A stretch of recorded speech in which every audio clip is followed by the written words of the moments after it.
দর্শক সবাই কিরাম আছেন?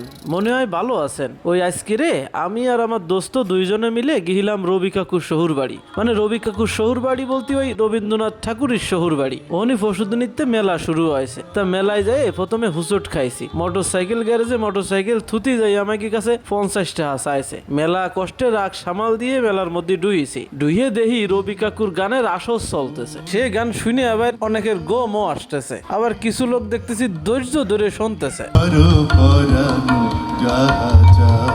আর বিটা বিটি শ্যামড়া শ্যামড়ি আর জুতপালারা সব দল বাইন্দে ঘুরে বেড়াচ্ছে। মেলায় আবার ডহের ডহের খেলনাপাতি আর বেলুন বেচতেছে বিটারা। ওদিকে নাগরদোলা, ড্রাগন কার, ডুঙ্গা দোলনা তো থাকতেছেই। আবার গুত্তি গুত্তি আমাকে এক পুলিশ ভাইয়ের সাথে দেখা হয়ে গেছে। আহানে সে ভাই খুলনা ডিবিতে চাকরি আনতেছে। তার সাথে খানিকক্ষণ গল্প দিলাম দুইজন মিলে। তারপরে রাব্বিরে কলাম কিছু খাবি? ও কলো এখানে খাওয়ার মতো কিছু নেই। তা কি আর আর খানিকক্ষণ ফিল্ডিং মারিয়ে চলে আসলাম। আর ওই রবি কাকুর শহুর বাড়ির ইতিহাস জানতে হলে এই সাইনবোর্ড দিয়ে পড়িয়ে নেন। তা আমরা তো ঘুরে আসলাম, আপনারা খিটা খিটা ঘুরতে গিয়েলেন, কমেন্ট করে যান।